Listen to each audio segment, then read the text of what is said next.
आजचा सवाल sponsored by Kohinoor group आणि कॉस्मॉस बँक.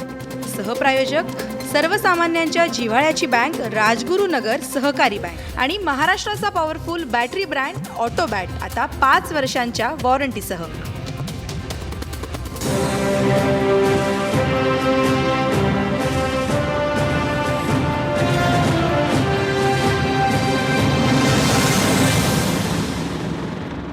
नमस्कार, मी आशिष जाधव. आजचा सवालमध्ये तुमचं स्वागत आहे.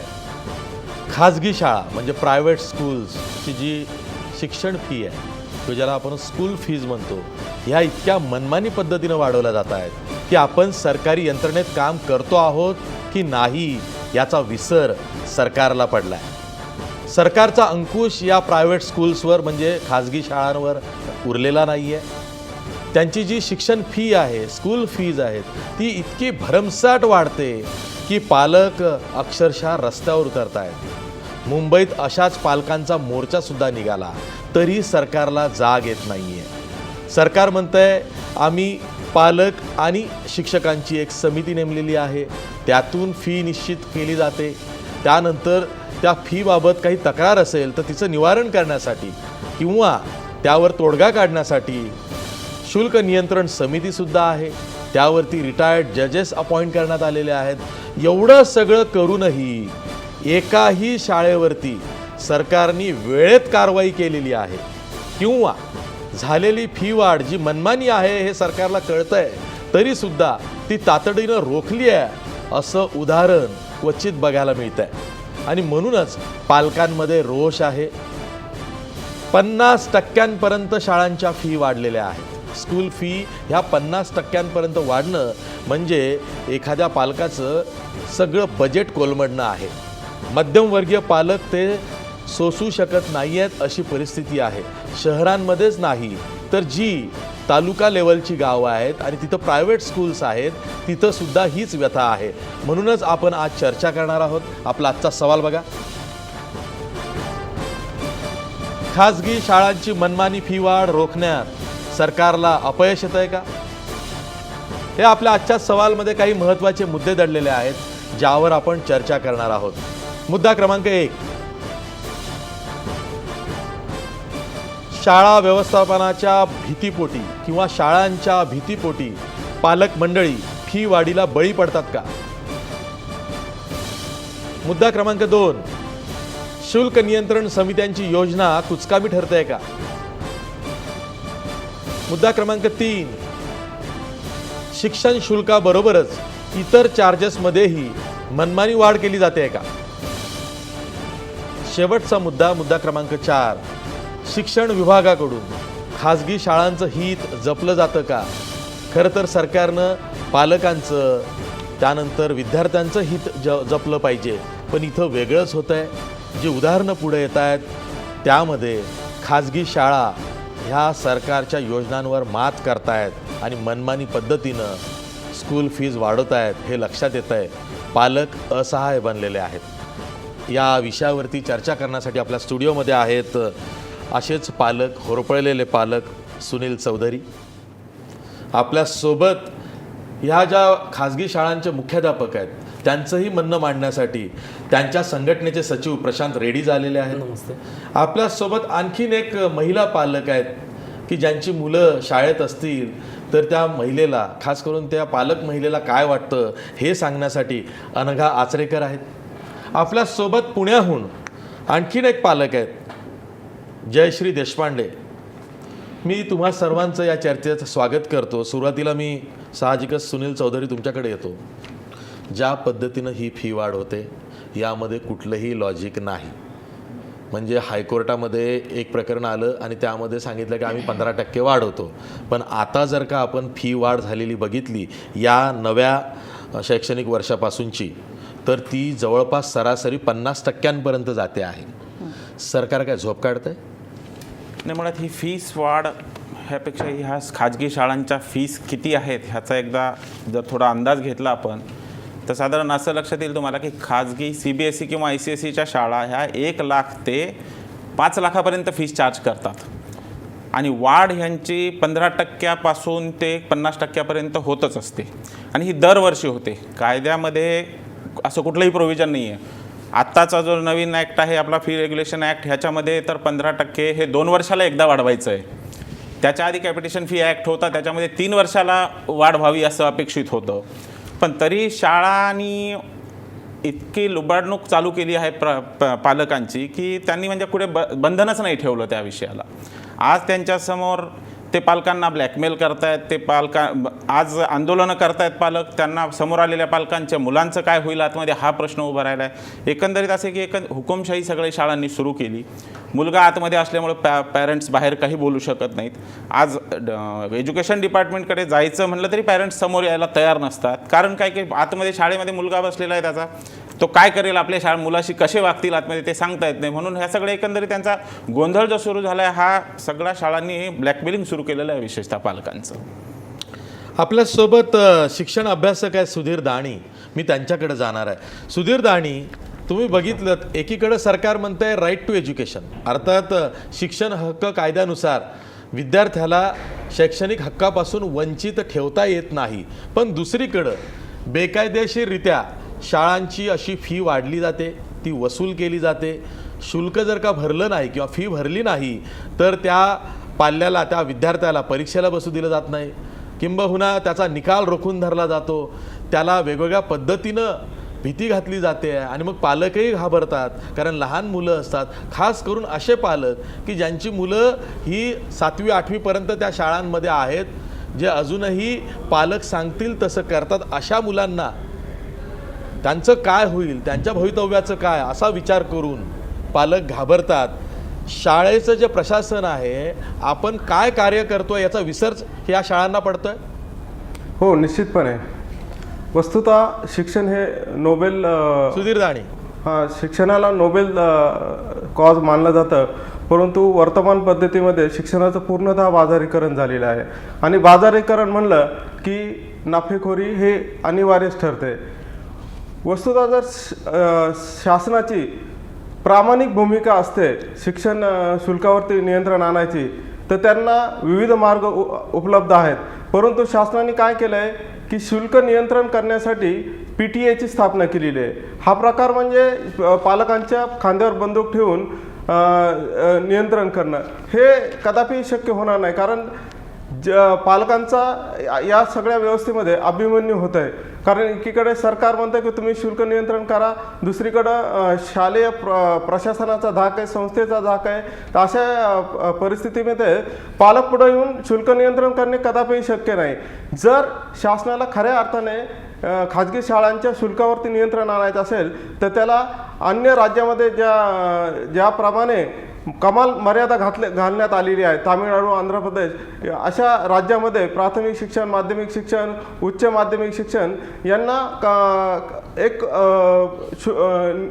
कमाल मर्यादा घालण्यात आलेली आहे. म्हणजे उदाहरणार्थ प्राथमिक शिक्षणासाठी 15,000, उच्च माध्यमिक शिक्षणासाठी कमाल शुल्क 17,000, त्याच्यापेक्षा उच्च शिक्षणापैकी मॅक्झिमम 27,000पर्यंतचे शुल्क त्यांनी अलॉट केलेलं आहे.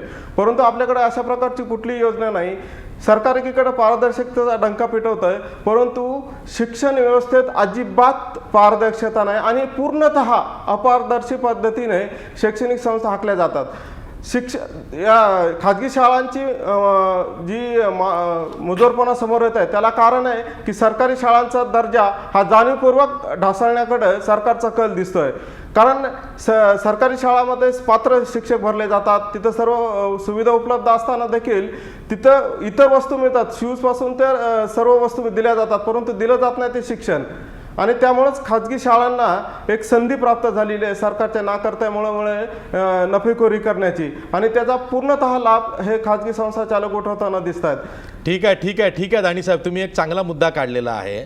म्हणजे ही बाकीची फी वाढ ठीक आहे, म्हणजे शिक्षण शुल्क किंवा स्कूल फी आपण म्हणतो, पण वया घ्या, पुस्तकं घ्या, इतर स्टेशनरी घ्या, इतर साहित्य घ्या, ते आमच्याकडूनच घ्या, आम्ही सांगतो त्याच दरात घ्या, ही मनमानी शाळांची कशी काय असते? याच्याबाबत बोलायचं झालं तर सामान्यपणे सामान्य जे पालक आहेत हे याच्यामध्ये भरडले जातात.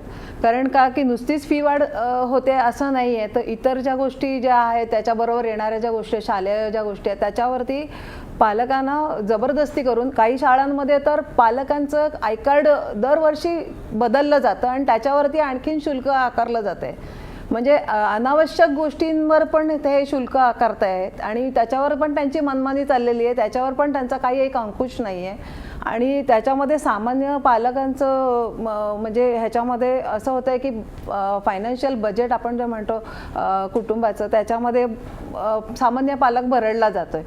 आणि शाळेच्या पालक जे मुलांना काही त्याच्यामध्ये शिक्षा होईल वगैरे या भीतीपोटी पुढे यायला बघत नाही आहे आणि ह्याचाच फायदा शाळा घेते.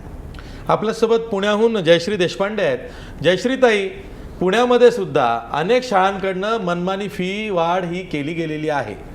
दरवर्षी शाळांची फी वाढते आहे आणि ती सरासरी 50% फी वाढ होते आहे. याही वर्षी पुण्यामधल्या अनेक शाळांची फी अशीच वाढलेली आहे. पुण्यामध्ये पालकांमध्ये या फी वाढीला घेऊन कशा पद्धतीचा रोष आहे आणि खास करून ही ज्याला म्हणतात ना हिडन चार्जेस अनेक ठिकाणी लावण्याचा जो एक सर्रास प्रकार सुरू असतो तो शाळांमध्येही दिसतोय. हो सर, अगदी तुम्ही बरोबर आणि योग्य प्रश्न विचारत आहात. प्रश्नाचं उत्तर असं असेल माझ्याकडनं की आपल्याला ते कंपल्सरी सगळ्या वह्या, पुस्तकं आणि शूज व इतर स्टेशनरी त्यांच्याकडनं देण्याचं जे कंपल्सरी येतं त्याच्यामध्ये आमचा प्रश्न असा असतो की जर मला एखादाच वही किंवा एखादी पुस्तक हवं असेल तर तुम्ही ते का देऊ शकत नाही. मग याच्यामध्ये कुठेतरी तुमचे शाळेचे आणि संस्था पालकांचे त्याच्यामध्ये परत लागेबांधे आहेत का? तो वेंडर तुम्ही तुमचा वेंडर का देता? वह्या पुस्तकं आम्हाला इझिली अवेलेबल असतील असे का असू नये, पहिली गोष्ट. दुसरा मुद्दा, दरवर्षी जेव्हा शाळेची फीस वाढ होते तेव्हा मला प्रश्न पडतो की शिक्षण अधिकारी नेमके करतात काय आणि शिक्षण अधिकारी याच्यावरती अंकुश का ठेवू शकत नाही. दरवर्षीचा हाच उद्योग चालू असतो की दरवर्षी फीस वाढ करायची, पालकांनी एकत्र यायचं, पालकांनी पुन्हा पुन्हा उठायचं आणि शिक्षण संचालक, शिक्षण उपसंचालक यांच्या यांचे खेटे घालायचे. एक दिवस असा येतो तेव्हा आम्हा लोकांना असे हे फीस हाईक बद्दलचे सगळे आंदोलनं करावी लागतात, उद्रेक होतो पालकांचा. प्रश्न असा पडतो की समिती जर तुम्ही नेमता तर ही समिती नेमकी करते काय याच्यावर अंकुश कोणी ठेवायचा? ज्या अधिकाऱ्यांनी याच्यावर अंकुश ठेवण्याचा खऱ्या अर्थाने गरज आहे ही अंकुश ठेवला जात नाही. दुसरा मुद्दा, शाळेमध्ये बऱ्याच वेळेला SMS आणि कम्प्युटर याचे SMS आणि बाकीचे चार्जेस म्हणून फीस घेतल्या जाते. ते सगळे हिडन चार्जेस आहेत. मला वाटतं आपल्यापैकी बरेच पालक हे सॉफ्टवेअर मध्ये खूप चांगले पारंगत आहेत. असे लोक सुद्धा अस्त्रोष्णीला का बळी पडतात? आज वह्या पुस्तकांचं जे कंपल्सन ह्यांचं बघायला गेलं तर प्रत्येक वेळेला तुमचा लोगो असलेली वही तुम्हाला कशासाठी हवी आहे? जर प्रत्येक वहीचा उद्देश हा लिखाण करणं आहे तर आम्हाला असं वाटतं की कुठलीही वही जर मुलांनी आणली आणि त्याच्यामध्ये जर लिहिण्याचा प्रयत्न केला तर तुमचं ऑब्जेक्शन का असावं? अगदी बरोबर आहे. सुनील चौधरी, प्रश्न हा आहे की हे जे चार्जेस आहेत वेगवेगळे चार्जेस वेगवेगळ्या नावाखाली आहे. म्हणजे मी माहिती घेतली तर लेट फी घेता येत नाही, पण अनेक शाळांमध्ये लेट फी केली जाते आणि ती अव्वाच्या सव्वा चार्ज केली जाते. त्यानंतर ॲक्टिव्हिटीज फी घेणं हे बेकायदेशीर आहे, पण ज्या मॉन्टेसरीज आहेत तिथं ॲक्टिव्हिटी फीच्या नावाखाली पैसे उकळले जातात. तसंच अनेक ट्रान्सपोर्टेशन चार्जेस हे तर इतके अव्वाच्या सव्वा आहेत की 1 किलोमीटर अंतरावर एका विद्यार्थ्याला 7,500 रुपये जर का मोजावे लागत असतील आणि एका घरातनं 2 विद्यार्थी जात असतील तर त्या पालकानं काय 15,000 रुपये 3 महिन्याची ट्रान्सपोर्टेशन फी द्यायची? सरकार खरंच या ठिकाणी सपशेल अपयशी झालेलं आहे. आणि जी शुल्क नियंत्रण समिती आहे ती काय करते मग? ह्या सगळ्या ह्याच्यात हे जे अदर्स चार्जेस आहेत ह्याच्यातले काही विनोद तर असे आहेत की नर्सरीला ॲडमिशन घेतल्यानंतर 2,500 रुपये त्या कम्प्युटर चार्जेस त्याच्याकडून घेण्यात येतात. नर्सरीचा मुलगा कधीही कम्प्युटरला हात लावण्याची शक्यता नसते आणि शाळा त्याला हात लावू देण्याची शक्यता नसते. इतर चार्जेस कोणी घोडसवारीचे, कोणी जिम्नॅशियमचे, ह्या सगळ्या ज्या चार्जेस आहेत फक्त टायटल्स बदलले जातात, पैसे मात्र उकळले जातात आणि त्यात कुठलाही उपयोग होत नाही. आजपर्यंत असं कुठेही झालं नाही की ह्या सगळ्या ह्याच्यामुळे कोणी चॅम्पियन तयार झाले. ते वेगळ्याच ठिकाणी होतात. आता झालं आहे असं की शासन ह्या सगळ्या गोष्टीकडे दुर्लक्ष करतं. हमखास दुर्लक्ष करतं म्हणण्यापेक्षा नियंत्रण समितीच्याबद्दल आपण जे बोलला, शुल्क नियंत्रण समिती, खऱ्या अर्थानं कायद्याचा तो एवढा गोंधळ आहे. शुल्क नियंत्रण समिती ही सामान्य पालकासाठी नाही स्थापन केली शासनानं. शुल्क नियंत्रण समितीचा ज्या रूल्समध्ये शुल्क नियंत्रण समितीबद्दल लिहिलेलं आहे त्याच्यामध्ये पॅरेंट टीचर असोसिएशनची एक्झिक्युटिव्ह कमिटी किंवा शाळेचं व्यवस्थापन ह्या दोनपैकी एक जण शुल्क नियंत्रण समितीकडे अप्रोच करू शकतं. सामान्य पालकासाठी कुठेही जागा नाही आहे. खऱ्या अर्थानं तुम्ही म्हणाल ना तर जर फीस वाढ झाली तर सामान्य पालक जास्तीत जास्त आंदोलन करू शकतो किंवा लेटर देऊ शकतो, शिक्षण मंत्र्यांना भेटू शकतो, त्याचे जसे अप्रोच असतील तिथपर्यंत तो जाऊ शकतो, पण न्याय मिळण्याची कुठूनही शक्यता नाही. अशी आज परिस्थिती महाराष्ट्रामध्ये आहे. शुल्क नियंत्रण समिती आताशा काही ॲप्लिकेशन्स एंटरटेन करत आहे, पण ते पण शाळाच आधी ऑब्जेक्शन घेते त्यांना की तुम्हाला अधिकारच नाही. त्यामुळे सगळे प्रकरण तसेच लांबत राहतात. शुल्क नियंत्रण समिती आजच्या तारखेत म्हणाल तर काही उपयोग नाही आहे तशा अर्थानं, किमान सामान्य पालकाला तरी. त्यामुळे ते हे जे काय चालू आहे ना हे गेल्या वर्षीपासून गेले 5 वर्ष सतत हे सगळं चालू आहे. गेल्या वर्षी जास्त प्रमाणात झालं आणि आता तर एकदम स्फोट झाला आहे आणि त्यामुळे पालक रस्त्यावर उतरायला लागले. ताई तुम्हाला काय म्हणायचं? हो, याबाबत मी जरा पुढे बोलू इच्छिते की साधारणपणे 2010 पासून कॅपिटेशन ॲक्ट आलेला आहे, पण तोही न जुमानता काही शाळांनी दरवर्षी फी वाढ करत राहिलेले आहेत. आता 2015 आणि 16मध्ये जेव्हा आम्ही PTAEC ची मी व्हाईस प्रेसिडेंट होते त्यावेळेला मला असं सांगण्यात आलं की 16-17ची फी ऑलरेडी सँक्शन झालेली आहे आणि ती आधीच्या PTAने सँक्शन केलेली आहे. म्हणजे ॲज पर द रूल ज्या PTAEC कडनं तुम्ही सँक्शन करून घ्यायला पाहिजे होती त्या ECA कडून सँक्शन गेली नाही आणि त्याची आम्ही रितसर कंप्लेंट शिक्षण मंत्र्यांना केलेली 29 एप्रिल 2016ला. त्याच्याबाबत अजूनपर्यंत कुठलाही निर्णय शाळेच्या विरोधात यांनी घेतलेला शिक्षण मंत्र्यांनी घेतलेला नाही आहे. आम्ही प्रत्येक ठिकाणी नंतर डेप्युटी डायरेक्टरना पण आम्ही ही कंप्लेंट दिलेली आहे. त्याच्यावर डेप्युटी डायरेक्टरनी लेटर दिलं शाळेला, आमच्या बाजूने लेटर दिलं, शाळेने ते लेटर धुडकावून लावलं आणि फी वाढ केली आणि त्या विरोधात आम्ही कंप्लेंट केली. ती अजूनही कुठल्याही बाबतीत अधिकाऱ्यांनी त्याची अंमलबजावणी केलेली नाही आहे, शाळेवर कुठलीही कारवाई केलेली नाही आहे आणि शाळा फी वाढ करतच आहे. खरं तर शिक्षण विभाग, शिक्षण मंत्री आणि शिक्षणाधिकारी काय करतात याचा जाब अख्खं राज्य विचारत आहे. शिक्षणाचा इतका खेळखंडोबा कधी नव्हे इतका सध्या झालेला आहे आणि सरकारला, शिक्षण मंत्र्यांना जाब विचारला तर ते काहीतरी राजकारण आणतात. हेतू पुरस्सर किंवा सूडबुद्धीनं तुम्ही आमच्यावर आरोप करता असं नेहमीचं स्टिरिओटाईप उत्तर शिक्षण मंत्री देत असतात. आपल्यासोबत मुख्याध्यापका संघटनेचे सचिव आहेत, मुख्याध्यापक संघटनेचे प्रशांत रेड्डीज. जसं संपादक म्हणून, कार्यकारी संपादक म्हणून काही ठिकाणी मी माझा वेटो वापरतो की नाही ही अमुक एक बातमी आपण अशा पद्धतीनं लावू नये किंवा ही लावावी, आपल्याला काही सामाजिक भान आपण ठेवलं पाहिजे म्हणूनही काही बातम्या लावायच्या असतात. तसं मुख्याध्यापकांना या फीवाढीमध्ये काही रोल नाही आहे. त्यांना असं वाटत नाही आहे मनमानी पद्धतीनं आहे तर शाळेच्या प्रशासनाला आपण कान धरून सांगितलं पाहिजे. मुख्याध्यापक मूग गिळून का बसतात?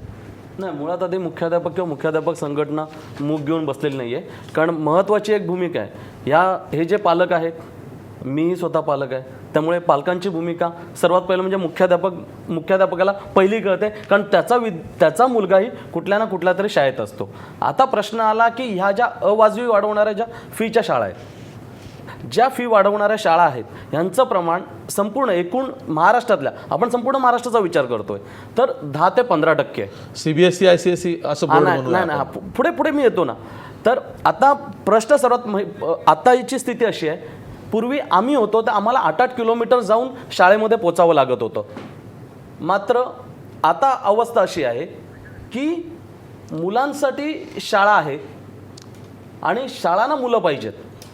त्यामुळे कोणत्याही परिस्थितीमध्ये पालकांनी या संभ्रमावस्थेत राहू नये की मुलं जी आहेत की आपली मुलं आहेत आणि आपल्या मुलांवरती शाळेमध्ये अन्याय केला जाईल, हे मुळातच चुकीचं आहे. पालकांची ती मानसिकता असू शकते, कारण माझ्या वडिलांना पण मी शाळेत असताना भीती वाटायचीच, आजही तशीच भीती आहे. कारण त्यावेळी मी 8वीला होतो तेव्हा मी शाळेमधल्या खाजगी क्लासेस विरोधात आवाज उठवला होता आणि त्याचा बळी मी गेलो. तुम्ही सचिव आहात त्या संघटनेचे, म्हणून आक्रमक झालोय, कारण मी बळी पडलो, मला आश्रमशाळेत टाकलं गेलं. नाही, प्रश्न असा ना रेड्डी साहेब की आता माझे मुलं आहेत, समजा 3 महिन्याला 15,000 रुपये ट्रान्सपोर्टेशन फीज म्हणून मी भरत असेल तर मी का देतो माहिती आहे का?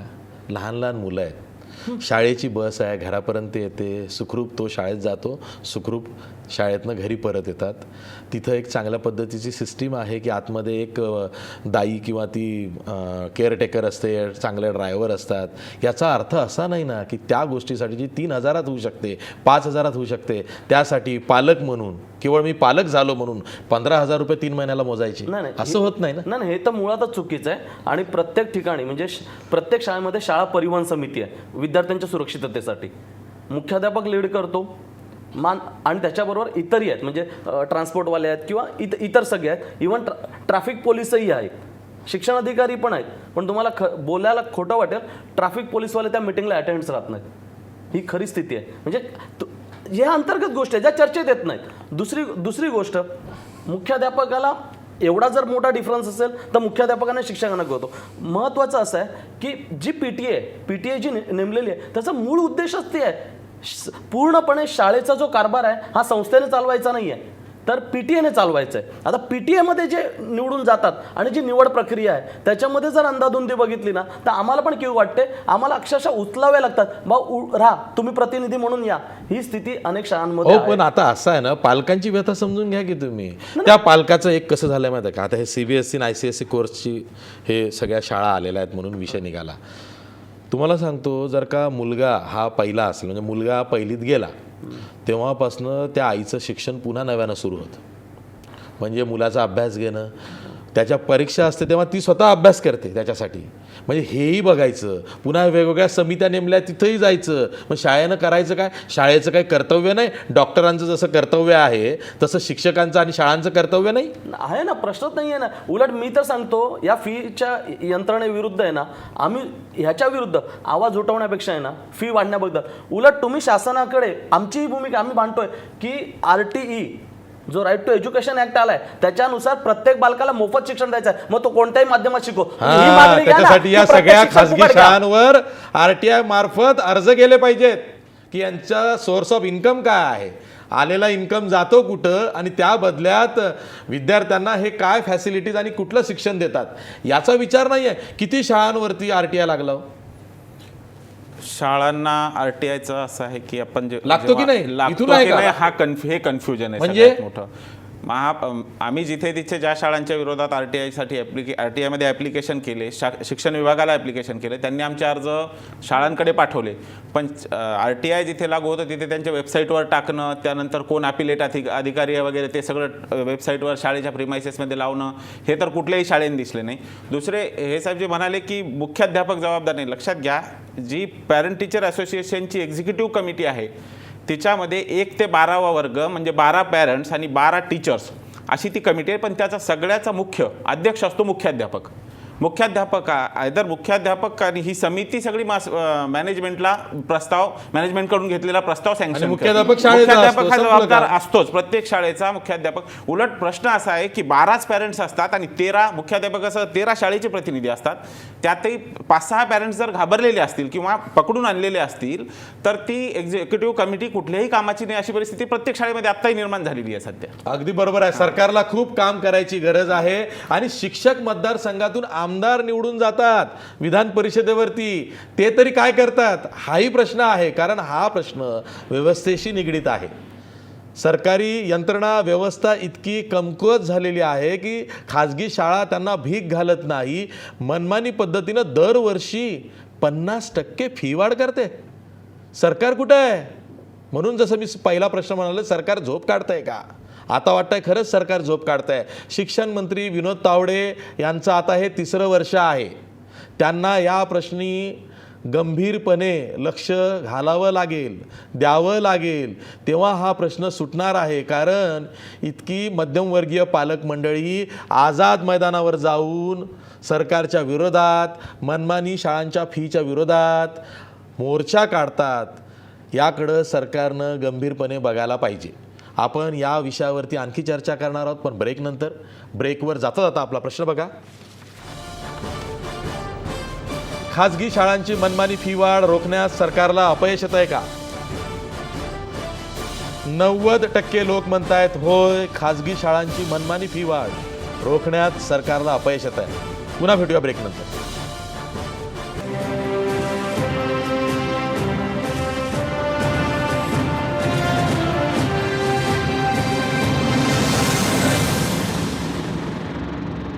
ब्रेकनंतर पुन्हा तुमचं स्वागत. अनेकांना प्रश्न असा पडतो की ह्या CBSE ICSE कोर्सेसच्या ज्या शाळा आहेत, ज्यांना आपण प्रायव्हेट स्कूल्स म्हणतो किंवा खाजगी शाळा म्हणतो, इथं जो टीचर स्टाफ असतो, जे शिक्षक असतात, त्यामध्ये बहुतेक महिला टीचर्स असतात आणि त्यांचं क्वालिफिकेशन तपासण्याची वेळ आलेली आहे. म्हणून RTI सारखा कायदा हा लागला पाहिजे. या खाजगी शाळांमध्ये जी शिक्षक भरती होते त्यामध्ये नॉर्म्स पाळले जातात का याची शहानिशा झाली पाहिजे. जर का तुम्ही दर्जेदार शिक्षण देतो असा टेंबा मिरवता तर मग तुमचे शिक्षकसुद्धा तसे नियमावलीत बसणारे पाहिजे, निकषात बसणारे पाहिजेत. पण तसं होताना दिसत नाही. आपल्यासोबत मुख्याध्यापक आहेत प्रशांत रेड्डीज, त्या संघटनेचे सचिव आहेत. हा जो प्रश्न आहे ना, हा खूप महत्त्वाचा आहे. नवी मुंबईमध्ये अशा नामांकित शाळा आहेत की जिथं शिक्षक भरतीमध्ये घोळ झालेले आहेत. ज्या शिक्षिका आहेत त्या बहुतेक साध्या ग्रॅज्युएट्स आहेत. त्या BEd DEd आहेत की नाही किंवा आणखीन काही सर्टिफिकेशन कोर्सेस असतील ते केले आहेत की नाही याची कुठलीही माहिती दिली जात नाही. नाही ना, तुम्ही जे म्हणता ना हे मलाही पटतंय. आम्ही त्याच्या विरोधात आवाज उठवतोय. कारण तुम्ही परत इथे इंग्रजी आणि मराठी माध्यम आम्ही भेद नाही करत आहे, पण इथे मी स्पष्ट सांगू इच्छितो की आपण एवढी फी भरतो आणि फीची जी संख्या आहे ICSE CBSEला तर जास्तच आहे, त्या मानाने मराठी माध्यमाला कमी. जिथे आपण ग्रामीण भागाचा पण विचार करू असं नाही आहे, ती म्हणजे सगळ्या माध्यमांचा. तुम्ही मला खरं सांगा की ती जी शिक्षिका जी शिकवली जाते, ज्या शाळेला मान्यता दिली जाते, ती शिक्षिका शिकवते, त्या शिक्षिकेला धड इंग्रजी येतंय की नाही हे सुद्धा पालक बघत नाहीत आणि एवढी फी देतात. कोणता खेळ चालतो? मला कधी कधी प्रश्न पडतो एक पालक म्हणून की हे सगळं काय चाललंय. म्हणजे कधी कधी ना अगतिकता आहे ना, ही पण मुख्याध्यापक सहन करतो की आपण ज्याच्या मग काय गुणवत्ता वाढणार. ठीक आहे, यांचं ठीक आहे. हे पालकावर दोष देऊन मोकळे होत आहेत की पालक काय करतात, पालकांनी सगळं बघितलं पाहिजे, पालकांनी काय काय केलं पाहिजे. आचरेकर ताई मला सांगा की आता ही जी तुमची काय PTA आहे, पेरेंट टीचर्स असोसिएशन, पालक शिक्षक संघटना, आणि त्यांनी ठरवून सगळ्या गोष्टी करायच्या असं नियम सांगतोय, तर इथं नेमकी ही भानगड काय आणि इथं काय होतं आणि खरंच तुम्हाला काही सेव असतो का तिथे? नाही, पहिली गोष्ट मुद्दा एक आहे असा आहे की PTA EC किंवा PTA जेव्हा नेमतात तेव्हा त्याचा एक नियम असतो की जो PTA जर एकदा तर एखादा पालक झाला की 3 वर्षानंतर त्याला 3 वर्षामध्ये त्याला परत PTA होता येत नाही. हाच नियम शाळेच्या जे प्रतिनिधी असतात शाळेच्या बाबतीत त्यांनाही तो लागू होतो. परंतु काही शाळांमध्ये आणि हा नियम धुडकावला जातो. तेच शिक्षक परत दुसऱ्या दिवशी PTA प्रतिनिधी होतात. पण हे शाळा त्याच्याबाबत काही बोलत नाही. पण PTAच्या बाबत मात्र, पालकांच्या बाबत मात्र त्यांची ही ॲक्शन असते की एकदा झालेला पालक प्रतिनिधी असेल तर त्याला परत 3 वर्षानंतर पालक प्रतिनिधी होण्याची मुभा असते. त्याच्यामध्ये 3 वर्षामध्ये तो पालक प्रतिनिधी होऊ शकत नाही.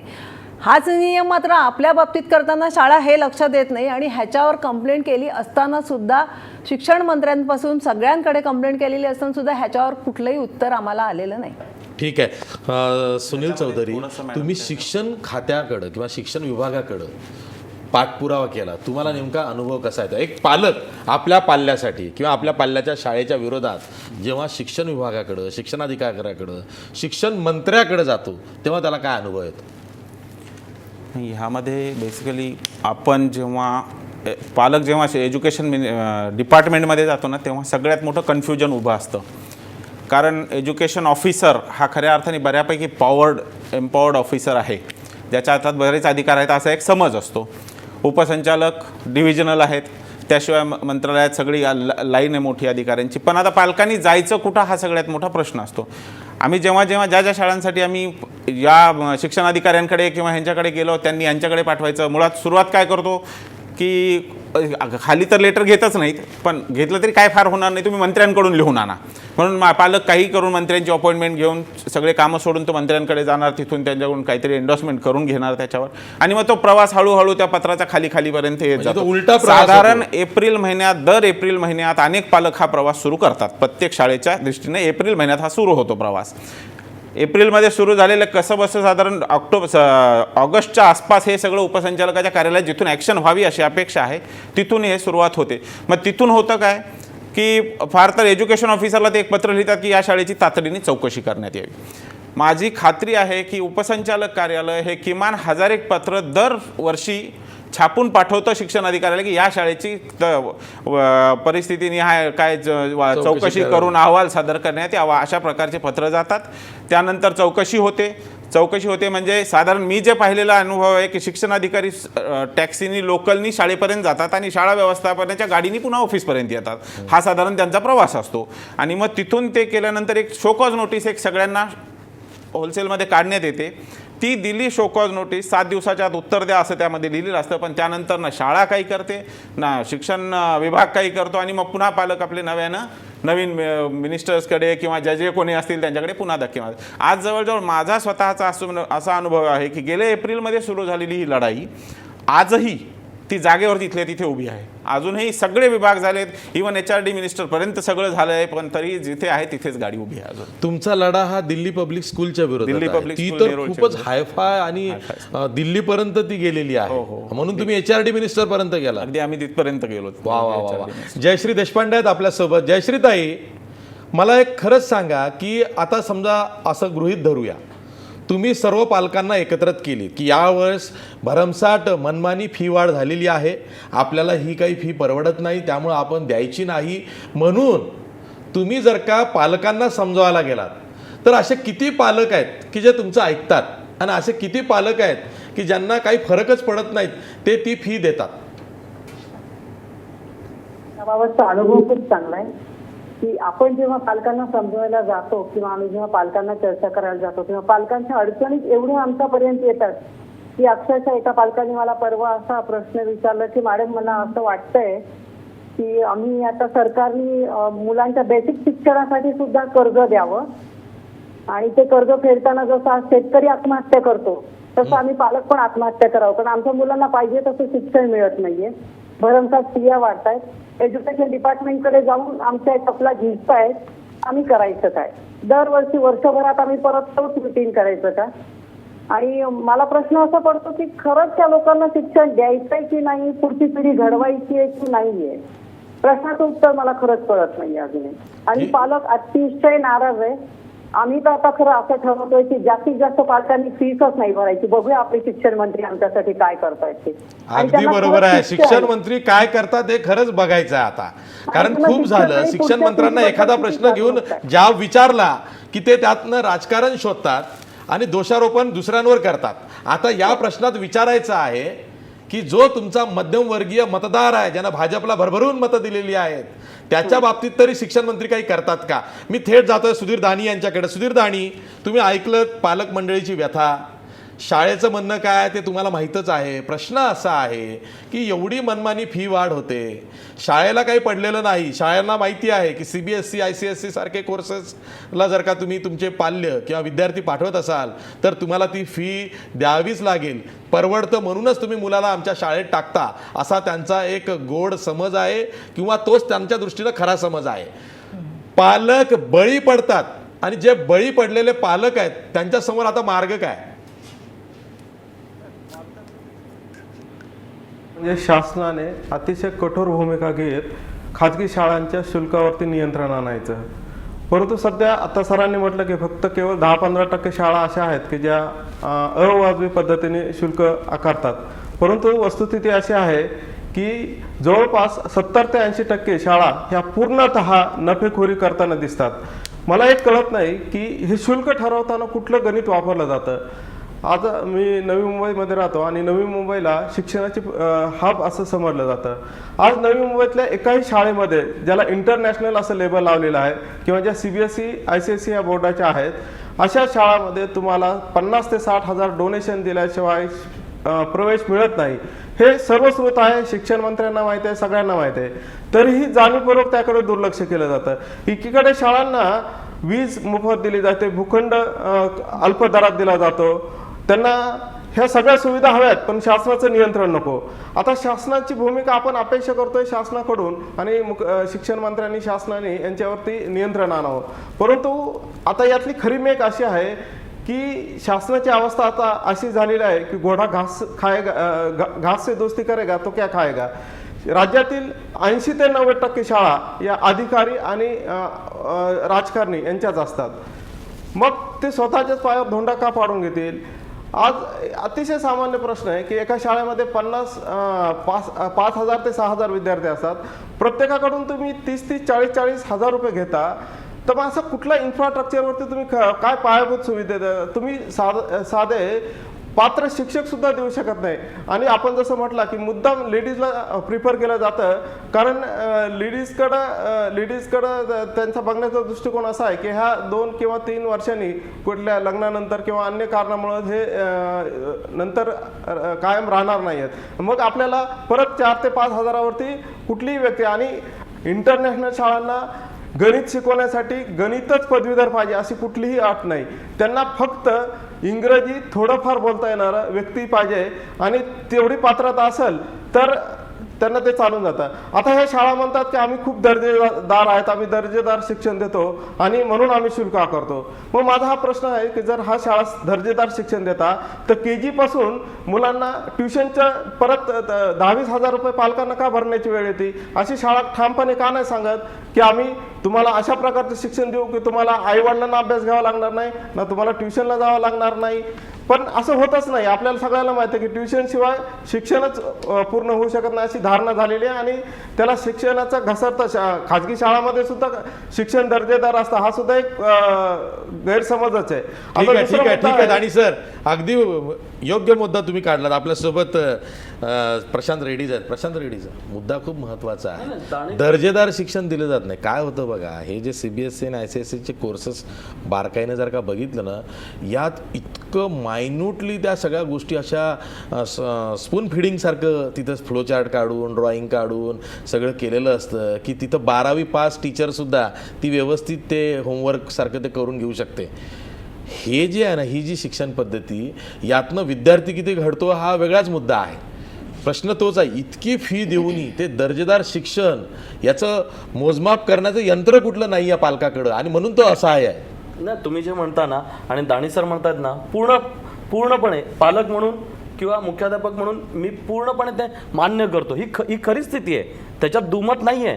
तरी मला वाटतं की का जातात तिकडे, आम्ही असं म्हणत नाही का. आणि दुसरी महत्त्वाची गोष्ट जी आता तुमच्या माध्यमातून मी सगळ्यांना सांगू इच्छितो, आपला मुलगा ICSE CBSEला आहे, त्याच्यानंतर आपल्याकडे स्टेट बोर्ड आहे. स्टेट बोर्डच्या शाळेच्या तुम्हाला या कंप्लेंट्स येत नाही, आल्या तर रेअर येतील, मी तेही म्हणत नाहीये. स्टेट बोर्डवरती पूर्ण कंट्रोल महाराष्ट्र शासन ठेवू शकतो, ICSE CBSE ठेवू शकत नाही. आता प्रश्न असा आहे की का नाही ठेवू शकत? नाही, पुढे येतो, मी माझा मुद्दा पूर्ण करतो. त्यांच्या शाळांना जागा कशा मिळाल्या? त्या सवलतीच्या दरात मिळाल्या नाहीत. नाही, मी ते पुढे येतो, त्यांनी मार्केट रेटनी विकत घेतल्या. नाही, मी ते त्याच्याबद्दल पण पुढे येतो. पण आज मी त्या मूळ मुद्द्याकडे येतो की मुलगा ICSE CBSEला 10वी पर्यंत जातो, तो 12वीला परत स्टेट बोर्डला येतो ना. म्हणजे माझं म्हणणं, तुम्ही काय एवढा पैसा त्या CBSE ICSEला जास्त प्रिफरन्स मिळतो? नाही, स्टेट बोर्डला जास्त प्रेफरन्स मिळतो, कारण कारण कॉलेज जे असतं ते SSC बोर्ड, शाळा जी असते ते SSC बोर्डचं असते, कॉलेज HSC बोर्डचं असतं. आपला मुद्दा तो नाहीये. नाही, मी सांगतो मुद्दा तो विषय हा आहे. संदीप चौधरी, विषय हा आहे की फी वाढ केली जाते, दरवर्षी फी वाढ केली जाते. याला कुठलंही असं एखादं स्ट्रक्चर नाही आहे की काय नेमकं झालं पाहिजे. असं काही होऊ शकतं का? म्हणजे जेवढा इन्कम त्या प्रमाणात तुमचा खर्च किती, आणि मग त्या प्रमाणात विद्यार्थ्यांची फी वाढ निश्चित होईल, असं काही कोष्टक सरकार घालून देऊ शकत नाही का? नाही, ह्यामध्ये महत्त्वाचं असं आहे की पहिलं कॅपिटेशन फी ॲक्ट होता, त्यानंतर आता हा महाराष्ट्र विनियम, शैक्षणिक संस्था विनियम तो आला आहे. ह्या दोन्हीमध्ये एक सगळ्यात महत्त्वाचं हे आहे की तुम्ही लक्षात घ्या, सहकारी सोसायटी 10 मेंबर्सची असते, तिचं तुम्ही ॲन्युअल बॅलन्स शीट वगैरे सहकार आयुक्तांकडे पर्यंत पोहोचवता. सगळं मिळून लाख रुपये बजेट नसतं त्यांचं. इथे ह्या शाळा, मोठ्या शाळा विशेषतः मुंबईतल्या वगैरे, ह्या तर 40-50 करोड रुपये वर्षाची वसुली करतात. ह्यांचे बॅलन्स शीट कोण तपासतं? कुणीच नाही. कॅपिटेशन फी ॲक्टमध्ये पण प्रोव्हिजन होती, आत्ता आलेल्या नवीन कायद्यामध्ये पण प्रोव्हिजन आहे, पण आजपर्यंत जेव्हा शो कॉज नोटीस जेव्हा दिल्या गेली शाळेला एखाद्या, तिचं दप्तर पाहून, तिचं सगळे पेपर्स बघून ती द्यायला पाहिजे होती. ते पेपर्स जे पाहिल्या गेले ते कुठल्याही अकाउंट्स विभागाने पाहिले नाही, ना बॅलन्स शीट पाहिली शाळेची, ना काहीच बघितलं नाही शाळेचं. शाळेची बॅलन्स शीट ही कुणालाही दाखवली जात नाही.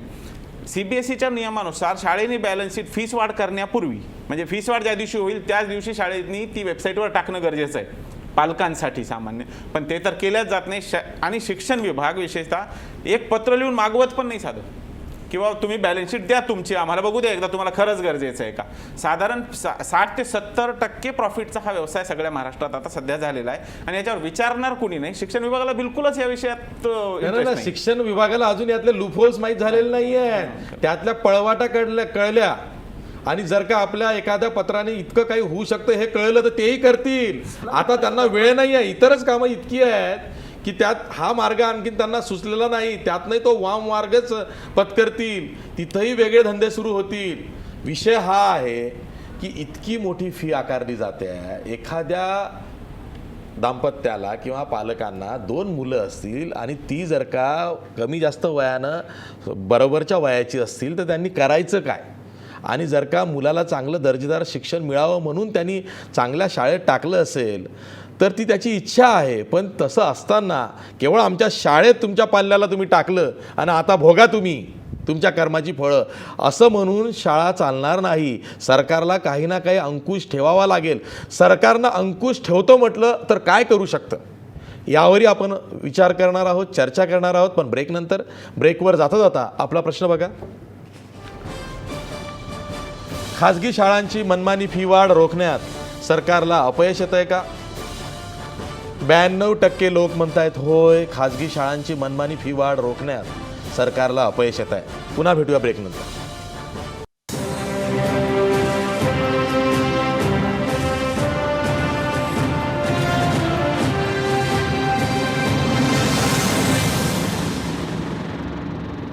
ब्रेकनंतर पुन्हा तुमचं स्वागत. मी थेट जातोय अनघा आचरेकर यांच्याकडे. अनघाताई, तुम्ही एक तुमच्या पद्धतीनं लढा दिलेला आहे फी वाढीच्या विरोधात. पालक म्हणून जेव्हा अशी फी वाढ होते आणि आपल्याला चीड येते की हे बजेट कोलमडतं याच्यामुळं आणि इतकी फी वाढ, म्हणजे फी वाढ करायला कोणाची हरकत नाही आहे, पण ती रॅशनल असावी, म्हणजे ती निदान योग्य पद्धतीनं असावी. आणि ती नसेल तर साहजिकच माणूस चिडतो. चिडल्यानंतर आपण पाठपुरावा करतो. तुम्ही तुमचा पाठपुरावा कसा केला? आम्ही जसं मी मगाशी म्हटलं तसं जेव्हा मला कळलं की ही फी वाढ होतीये म्हणून, तर या फी वाढीविरुद्ध तक्रार करण्यासाठी पहिल्यांदा आम्ही शाळेच्या रजिस्टरवरतीच आम्ही सगळ्या PTA मेंबर्सनी लिहिलं की या फी वाढीला आमचा सक्त विरोध आहे. आणि त्यानंतर आम्ही जसं मगाशी म्हटलं मी तसं 29 एप्रिल 2016ला आम्ही पहिली तक्रार केली.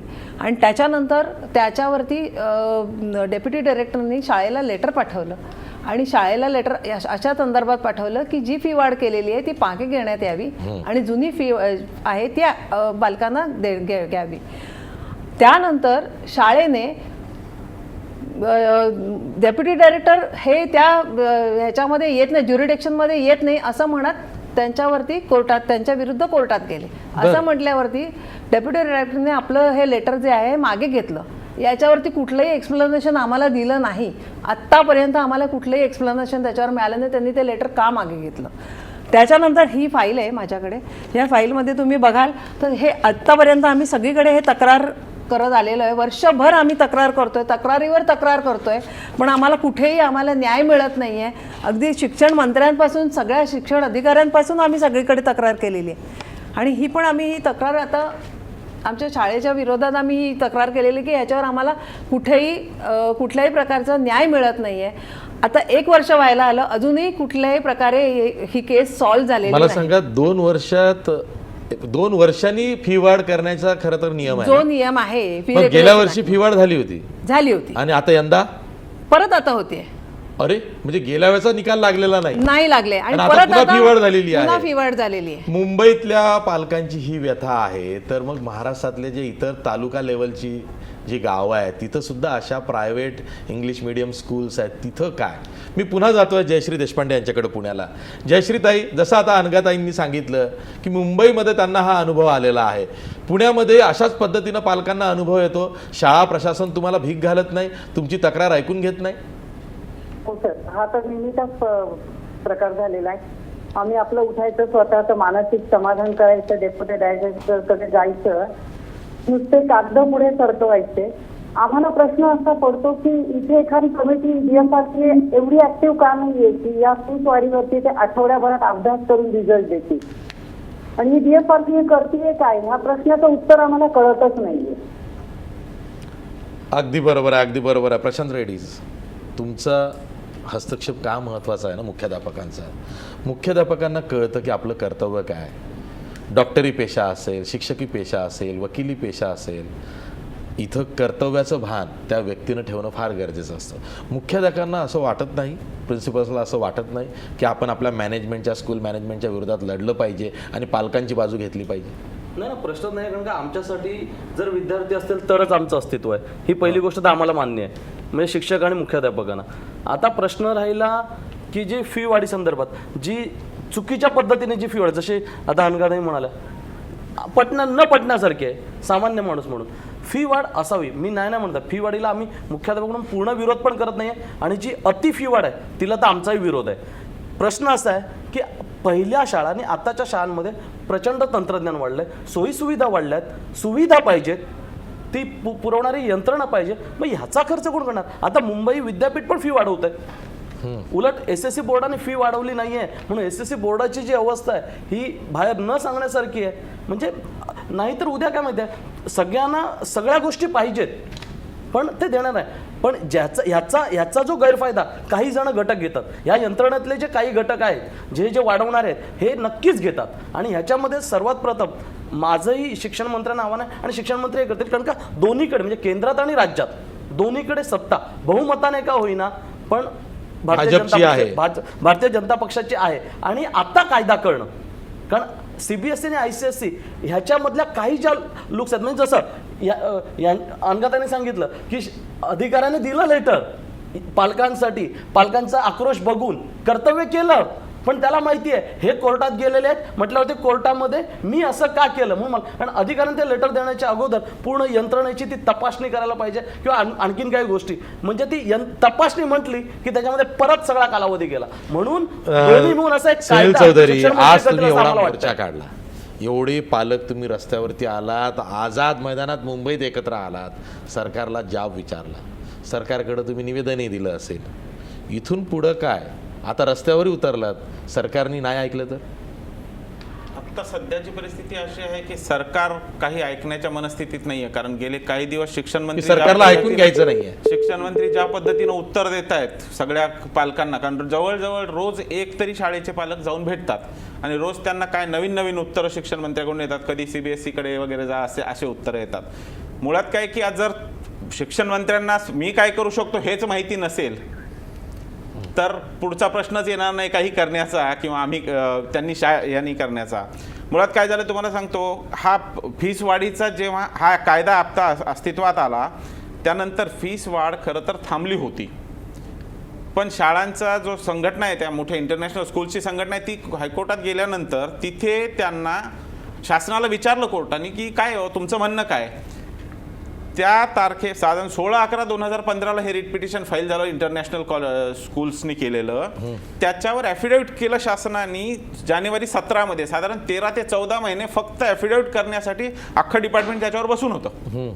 म्हणजे यांची किती आस्था आहे हे आपल्याला दिसेल की मुळात यांना सॉल्व्ह करायचं. गेल्या वर्षी पालक नव्हते गेले का शिक्षण मंत्र्याकडे? गेले होते. दरवर्षी पालक शिक्षण मंत्र्याकडे जातात. साधी गोष्ट, या कायद्याला जर चॅलेंज झालेलं आहे तर विधान विभागाने एका महिन्याच्या आत ते कोर्टामध्ये ॲफिडेव्हिट तर कोर्ट निर्णय देईल तेव्हा देईल, ॲफिडेव्हिट करणं तर गरजेचं होतं.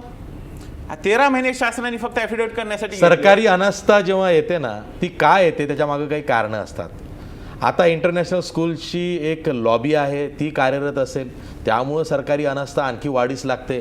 प्रश्न असा आहे की आता पालक रस्त्यावर उतरलेले आहेत, पाल्याच्या म्हणजे विद्यार्थ्यांची शाळांची फी इतकी वाढलेली आहे की ती परवडण्याची झालेली आहे, आणि फी वाढावी तरी किती, तर 50% ती वाढते आहे, दरवर्षी ती वाढते आहे. म्हणजे आज वाढली, आज आपण फी भरली ठीक आहे, पण पुढच्या वर्षी पुन्हा ती वाढणार आहे. त्या प्रमाणात त्या पालकांचं उत्पन्न वाढतं आहे का याचा विचार शाळा करतायत का, आणि सरकार काय फक्त बघ्याचीच भूमिका घेणार आहे का?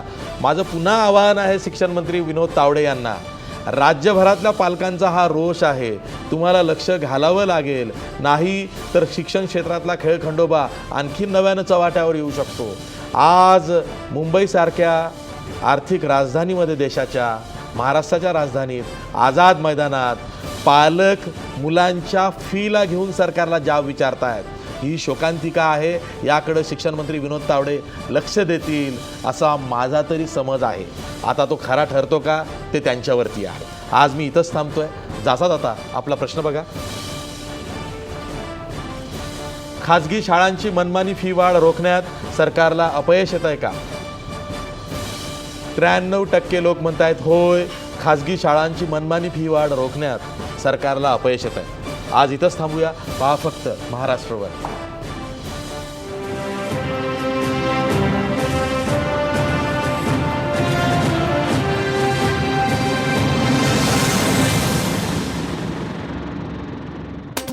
आजचा सवाल स्पॉन्सर्ड बाय कोहिनूर ग्रुप आणि कॉस्मॉस बँक. सहप्रायोजक सर्वसामान्यांच्या जिव्हाळ्याची बँक राजगुरू नगर सहकारी बँक आणि महाराष्ट्राचा पॉवरफुल बॅटरी ब्रँड ऑटोबॅट आता 5 वर्षांच्या वॉरंटीसह.